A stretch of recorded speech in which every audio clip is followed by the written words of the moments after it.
Assalamu alaikum dear students, your teacher Sidra Shaukat is here. In disorders of female reproductive system, today we will study about endometriosis. So let's have a look what is endometriosis.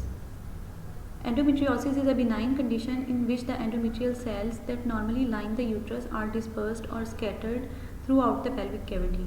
While benign is any condition, tumor or growth that is non-cancerous, which means it doesn't invade the surrounding tissues or metastasize. Normal endometrial cells are present in the uterine cavity, but in these disorders, these normal endometrial cells could be transferred or scattered to incorrect anatomical sites, which are known as ectopic tissue sites. These sites may be the ovaries, fallopian tubes, uterosacral ligaments, cul-de-sac of Douglas, pelvic peritoneum, rectovaginal septum, and cervix. As you can see in this diagram. Pathophysiology. These endometrial cells could be transferred or scattered to incorrect anatomical sites via blood flow, lymphatic flow, retrograde menstrual flow, which is backflow of the blood, menstrual blood from autoimmune or any congenital factors. These misplaced endometrial cells then respond to normal ovarian hormonal stimulation during the menstrual cycle. During menstruation, the ectopic endometrial tissue then grows, becomes secretory and bleeds, which causes pressure and inflammation at the site. Because this blood could not escape or exit out of the body, so this could be lead to irritation of the involved site, leading to fibrosis, adhesions and cyst formation. What is age of endometriosis? It is actively present during the age of 25 and 35, especially in women who postpone childbearing. Onset of disease is abrupt and may be developed slowly over many years. Generally, endometriosis becomes progressively more severe during the menstrual years and then subsides after the menopause.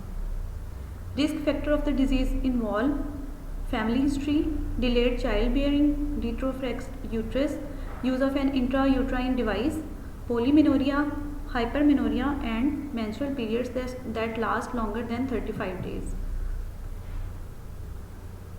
The disease comprises 4 stages.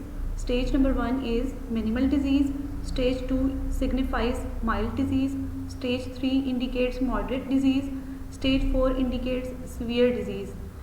This disease scoring and staging system was created by the American Fertility Society, which quantifies endometrial implants and the disease according to size, characteristics and location of the implant.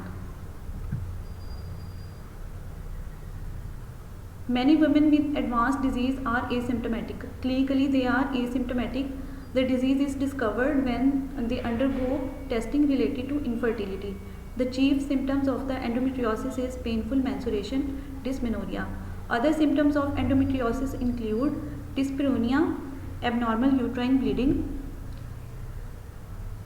Further symptoms of the disease are based on the location of the implant.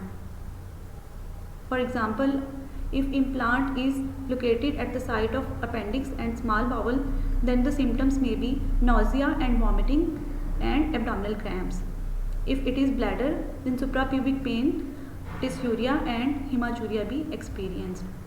If it is cervix, perineum and vagina, then bleeding from the endometrial deposits in these areas during the menstruation. Colon and rectovaginal septum. If implants are present at this site, then painful bowel movements and rectal bleeding may occur.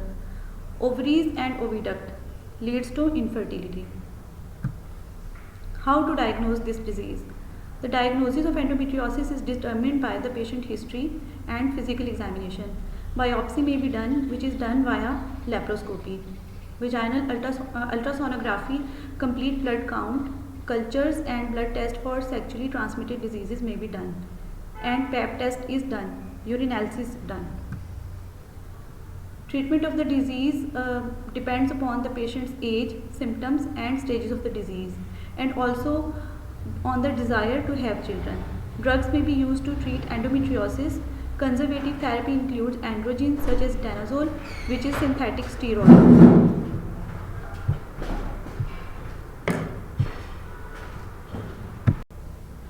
Progestin and hormonal contraceptives may also be given, which relieve symptoms via suppressing the menstruation and ovulation.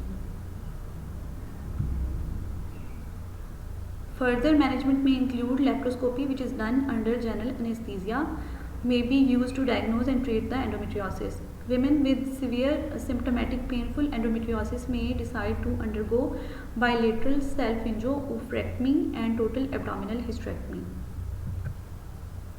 Nursing interventions include inform the patient about painful medication and follow-up treatment. Stress the importance of treatment to prevent or postpone complications, which can include infertility. Warn the patient that infertility is a possible complication, so if she wants children, she shouldn't postpone childbearing. Advise decreased intake of salt and high sodium diets. Encourage intake of iron-rich foods. Application of heat to the pelvic area and lower back may relieve symptoms of pain. Provide additional emotional support to a patient who is infertile. Make sure she understands the importance of frequent gynecological examination. Complications of the disease involve infertility, subfertility, chronic pelvic pain, anatomical disruption of the involved organs, which is due to adhesions and ruptured cysts. This is all about endometriosis. Thank you.